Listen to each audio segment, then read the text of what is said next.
Cześć, Bartek Urban. Zapraszam do testu Hyundai Ioniqa 5N.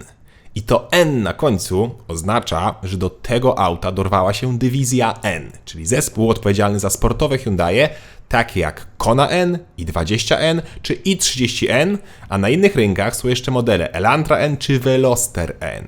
I nazwa N pochodzi od dzielnicy Namyang w Korei, gdzie jest globalne centrum badawczo-rozwojowe Hyundai, oraz od mojego ulubionego Nürburgringu, czyli jednego z najbardziej znanych torów samochodowych na świecie. A na ringu jest jeszcze centrum techniczne, gdzie wszystkie N-ki są porządnie testowane i ustawiane. Swoją drogą, wiedzieliście, że w tym logo N, w tej literce, jest ukryty zakręt? Tak, ja też nie wiedziałem, ale tak twierdzi Hyundai. Aha, i tak, kluczyk jest mocno zniszczony i wygląda jak Tamagotchi. A jak wygląda Ioniq 5N? No cóż, wygląda jak prawdziwy hot hatch. Ma spoilery, ma poszerzenia, dyfuzor, wielkie felgi, dokładki, no ma wszystko to, co sportowy, wściekły samochód powinien mieć. Ba, ma nawet więcej, bo ma na przykład atrapy poszerzeń z tyłu, atrapy dyfuzora czy atrapy felg. No dobra, to ostatnie to przesadziłem, ale ma plastikowe nakładki i jak widzicie, jedna już odpadła i się zgubiła. Ups. No ale i tak, moim zdaniem, auto wygląda świetnie i ma też trochę prawdziwych wlotów. I co ciekawe, auto jest naprawdę duże. Poważnie, to nie jest wielkość i30, to jest bardzo duży samochód. Ba, to w ogóle jest coś pomiędzy SUV-em a crossoverem. Auto ma 4,71 m długości, 1,94 m szerokości oraz 1,58 m wysokości. Rozstaw osi to aż 3 metry. W stosunku do zwykłego Ioniqa auto zostało obniżone o 2 cm, o 6 cm przedłużone oraz o 5 cm jest szersze. Większe wymiary to oczywiście efekt poszerzeń i zderzaków. W takim razie pora na bagażnik. I tutaj, o ile zwykły Ioniq 5 ma franka, czyli bagażnik z przodu, tak wersja N takowego nie ma. Tutaj trzeba było upchać jeszcze więcej elektroniki. Zresztą, z tyłu trochę też, bo kufer zmalał z 520 do 480 litrów.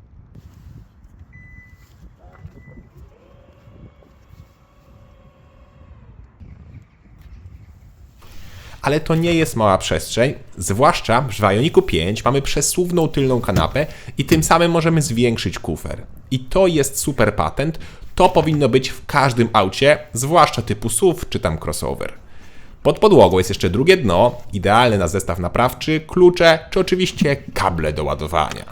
Szkoda, że bagażnik jest tak strasznie plastikowy, bo to aż tanio wygląda. Nie ma też haczyków na zakupy, jest tylko jedno gniazdo pod zapalniczkę.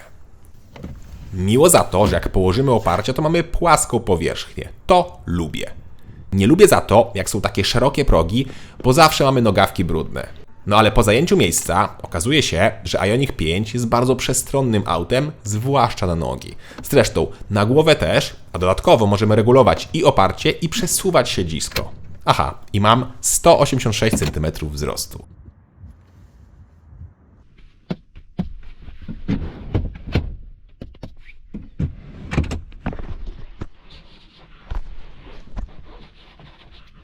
Z tyłu jest podłokietnik z miejscami na poje, są złącza, oddzielne nawiewy, płaska podłoga, podgrzewane siedzenia czy rolety w drzwiach. No jak słyszeliście, jest tu wszystko. I to wszystko jest w standardzie w wersji N. Ale i tak, najlepszy jest chyba widok na te wielkie kubły przed nami. Robią wrażenie. Nieźle trzymają w zakrętach, mają podświetlane logo N i niestety nie są bardzo wygodne. Fotel jest twardy na środku i ten tutaj element, takie łączenie, przeszkadza i mnie bolał od tego tyłek. Fotel oraz kierownica są regulowane manualnie, nie ma nawet w opcji elektryki. A to wszystko pewnie po to, żeby zredukować masę i dzięki temu auto waży tylko 2200 kg. W takim razie pora na deskę rozdzielczą. Tutaj jest podobnie jak z wyglądem zewnętrznym, czyli do zwykłego Ioniqa 5 dodano sportowe akcenty jak przyciski od trybów jazdy, nakładki na pedały, emblematy N, bardziej rasowe zegary, a raczej motywy tych zegarów, czy aplikacje do telemetrii. No i są oczywiście kubły, o których przed chwilą rozmawialiśmy. Zmiany poza fotelem delikatne, ale jednak odbiór auta od razu jest bardziej sportowy. Zegary mają kilka motywów, od takich zwykłych, mało sportowych, po takie z centralnym obrotomierzem i prędkościomierzem, czyli bardzo sportowe. Takie zegary cyfrowe powinny być. Oczywiście jest też tam rozbudowany komputer pokładowy, gdzie możemy wyświetlić mnóstwo danych. Ale jeszcze więcej danych do wyświetlenia jest na centralnym ekranie, który działa, jak widzicie, w kratkę. Czasami szybko, a czasami łapie jakieś takie dziwne sekundowe czy nawet dwusekundowe przycięcia. I nie potrafiłem tego rozgryźć, od czego to zależy. Od po prostu czasem mu się włączał jakiś taki leń. Chociaż na tym ekranie najważniejszy jest ten tryb N, ale do niego jeszcze wrócimy. Teraz chwilkę ponarzekajmy na panel klimy. Super, że jest on oddzielny, ale znowu sterowanie nim jest za pomocą dotykowych przycisków, więc równie dobrze mogłoby to być na ekranie. Szkoda, bo wystarczyłoby jakieś pokrętło, czy jakieś 2 przyciski od temperatury czy nawiewów i byłoby idealnie. Dobra, to sprawdźmy, czy materiały i spasowanie są idealne.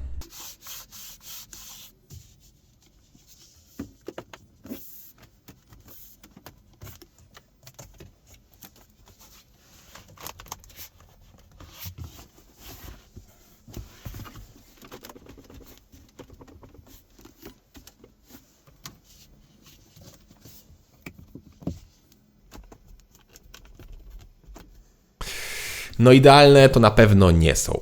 Raz, że jest mocno, ale to bardzo mocno plastikowo i wszystko wygląda po prostu smutno i tanio, a 2, że czasem coś tam zaskrzypi. Poważnie, to jest nowe auto, a już wygląda staro przez te materiały. Na plus mnóstwo schowków i złącz, bo tego nigdy za mało.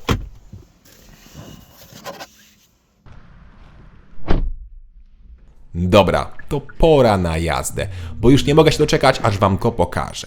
Ioniq 5N to auto elektryczne, które ma łącznie 609 koni, a w trybie doładowania, czyli Boost, dostajemy dodatkowe 41 koni, co daje razem 650 koni.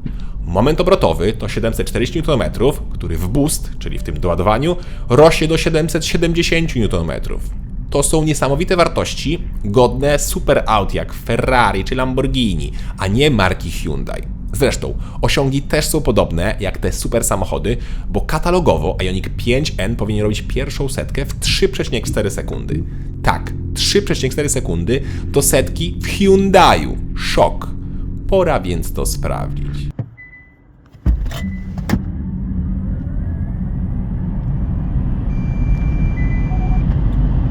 Niestety, 3,4 sekundy nie udało mi się zrobić, ale 3,7 już tak, co i tak jest genialnym wynikiem. I tak robiłem starty i z tym doładowaniem, czyli boostem, i bez tego doładowania, z procedury startu, bez, zmieniałem tryby przyczepności i tak dalej. Najlepiej udało mi się zrobić 3,7 sekundy. Może jakby było nieco cieplej i opony dałoby się lepiej zagrzać, to czas by się nieco poprawił. Albo jakbym miał 100% baterii, a nie 80% jak testowałem. Ale i tak, 3,7 sekundy to jest kosmos. No właśnie, wspomniałem przed chwilą o ustawieniach, a Ioniq 5N ma niezliczone możliwości ustawień. Poważnie, niezliczone.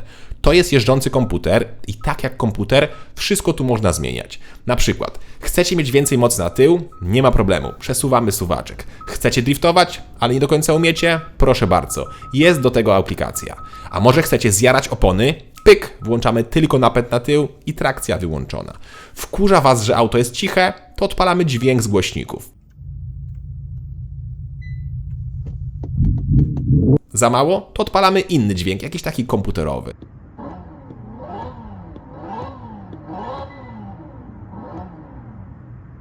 Jeszcze za mało? No to włączamy strzały z wydechu.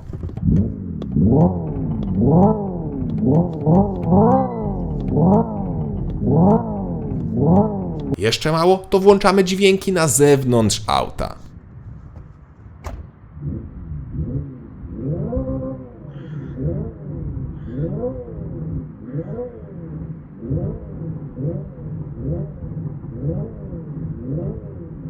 Uwierzcie mi, to jeszcze jest nic.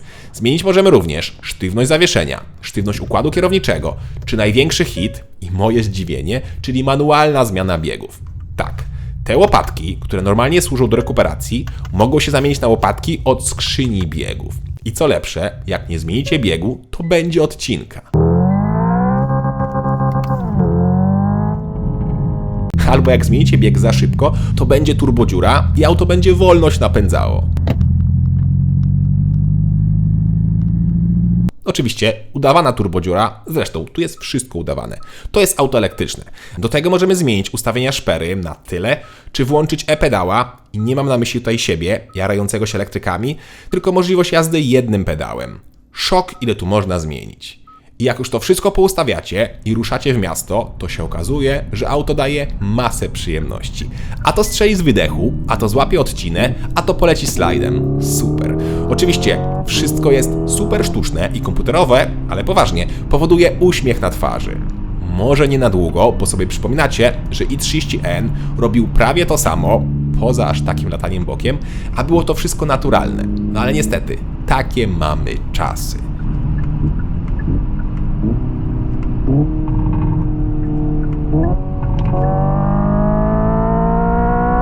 Samochód jest bardzo precyzyjny, szybki i bardzo łatwo wyczuć w nim hamulce, a to ostatnie jest ważne, bo auto, tak jak mówiłem, waży ponad 2,2 tony. Czyli jest super grubasem i to czuć, chociaż te wszystkie systemy potrafią to dobrze ukryć.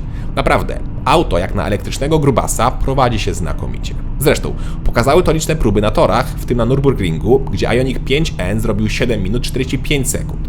Szybko, ale przykładowo, nowe BMW M2 zrobiło 7 minut 38 sekund, a RS3, Audi RS3, niesamowite 7 minut 22 sekundy. A to już jest przepaść. I BMW oraz Audi mają ponad 200 koni mniej, ale też ważą pewnie pół tony mniej. No niestety, wszystkiego nie da się ukryć. Tak samo jak nie da się ukryć, że ten dźwięk jest komputerowy i przy wyższych prędkościach czy tam obrotach aż bolą nas w kabinie uszy.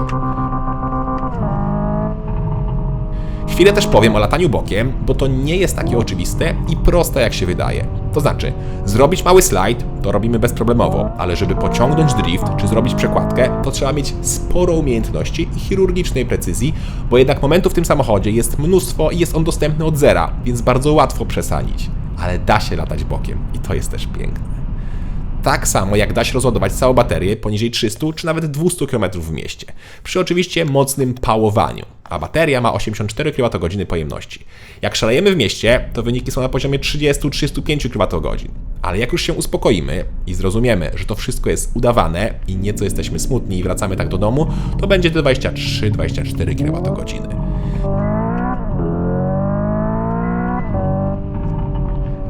Swoją drogą, nawet jak jesteśmy smutni i mamy wyłączone wszystkie bariery i włączony najwolniejszy tryb, gdzie moc jest znacząco obniżona, to przyspieszenie do setki to 6,4 sekundy. Również super szybko.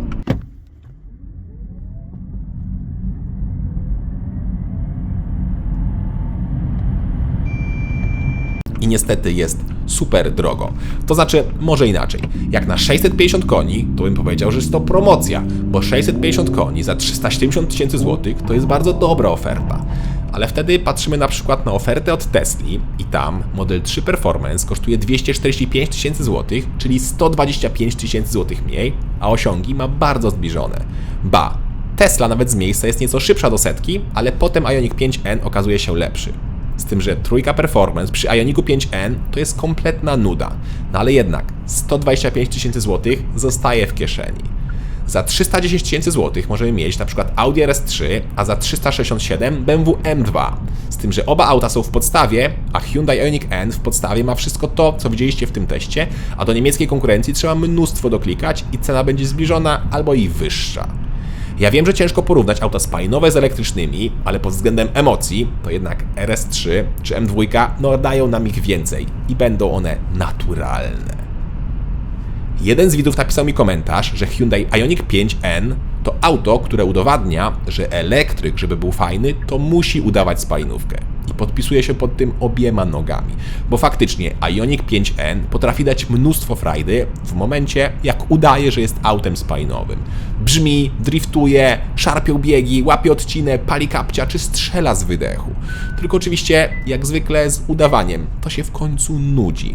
A wtedy po prostu włączamy zwykły tryb, wyłączamy dźwięki, wyłączamy ten wydech, szarpanie skrzyni, czy w ogóle te symulowane biegi i jeździmy jak zwykłym elektrykiem.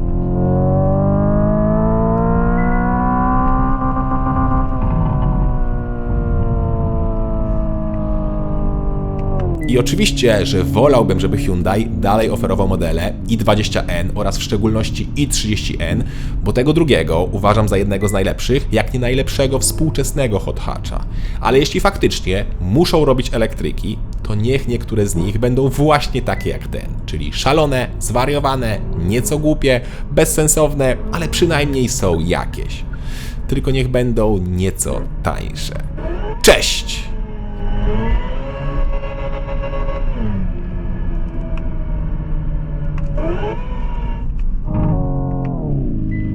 I jeszcze taka ciekawostka na koniec, bo przecież jest jeszcze takie auto jak Kia EV6 GT, czyli tak naprawdę to jest Ioniq 5N w innych szatach.